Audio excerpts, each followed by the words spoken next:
നമസ്കാരം.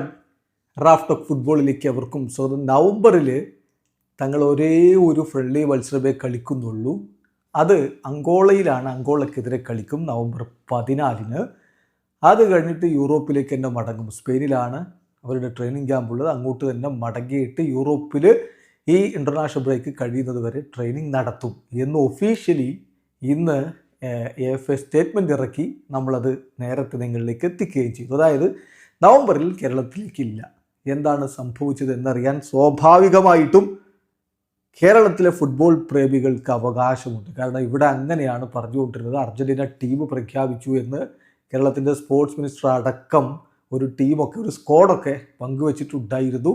സ്പോൺസർ അങ്ങനെ പ്രഖ്യാപിച്ചിട്ടുണ്ടായിരുന്നു. കേരളത്തിലേക്ക് വരുന്ന അർജൻറ്റീന ടീം നവംബർ 17 ഓസ്ട്രേലിയക്കെതിരെ കലൂരിലെ സ്റ്റേഡിയത്തിൽ, കൊച്ചിയിലെ കലൂരിലെ സ്റ്റേഡിയത്തിൽ കളിയുള്ളത് എന്നൊക്കെയായിരുന്നു പ്രഖ്യാപനം. എന്നിട്ട് എന്ത് സംഭവിച്ചു എന്നറിയാൻ ഇവിടുത്തെ ഫുട്ബോൾ പ്രേമികൾക്ക് അവകാശമുണ്ട്. ഏതായാലും അതിൻ്റെ വിശദീകരണം പിന്നാലെ വരും. സ്പോൺസർ ഈ കാര്യത്തിൽ ഒരു വിശദീകരണം നൽകും എന്ന് തന്നെ നമുക്ക് കരുതാം. എന്നാൽ എന്താണ് സംഭവിച്ചത്?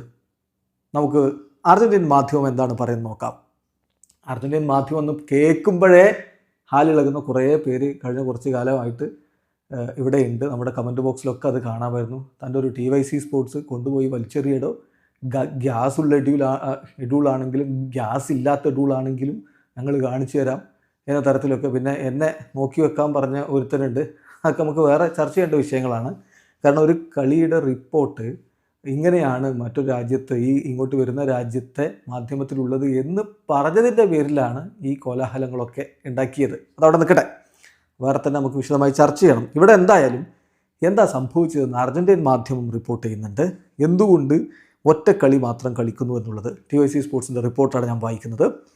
Argentina national team will play a single friendly in November FIFA international break against Angola.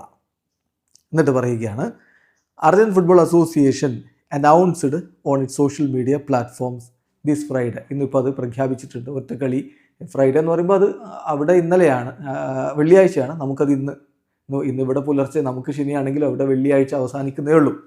അപ്പോൾ അവരത് പ്രഖ്യാപിച്ചിരിക്കുകയാണെന്നാണ് പറയുന്നത്. എന്നിട്ട് പറയുന്നു എന്താ സംഭവിച്ചതെന്ന്, എന്തുകൊണ്ട് കേരളത്തിലേക്ക് ഇല്ല എന്നതിൻ്റെ വ്യക്തത വരുന്നത് ഇവിടെയാണ്. Although the initial plan was to play 2 matches. 2 കളികൾ കളിക്കാനാണ്, നവംബറിൽ 2 കളികൾ കളിക്കാനാണ് ആദ്യം പ്ലാൻ ഇട്ടത്. TYC sports able to confirm that it will be just 1 due to the lack of a suitable opponent. ഒറ്റ കളി മാത്രമേ കളിക്കുന്നുള്ളൂ. അതിൻ്റെ കാരണം പറയുന്നത് എന്താണെന്നറിയാമോ? Due to lack of a suitable opponent. ഒരു അനുയോജ്യനായിട്ടുള്ള എതിരാളിയെ കിട്ടാത്തത് കൊണ്ടാണ് രണ്ടാമത്തെ കളി കളിക്കാത്തത് എന്നാണ് അർജൻറ്റീൻ മാധ്യമത്തിൻ്റെ റിപ്പോർട്ട്. അപ്പോൾ ഇവിടെ ഓസ്ട്രേലിയ ആണ് എതിരാളി എന്ന് പറഞ്ഞുകൊണ്ടിരുന്നതോ? സ്പോൺസറൊക്കെ അങ്ങനെയാണ് പറഞ്ഞത്. അപ്പോൾ ഇനി ഓസ്ട്രേലിയ ഇല്ലേ? എന്താ സംഭവിച്ചത്? അങ്കോള വേൾഡ് റാങ്കിങ്ങിൽ വളരെ താഴെ കിടക്കുന്ന രാജ്യമാണ്.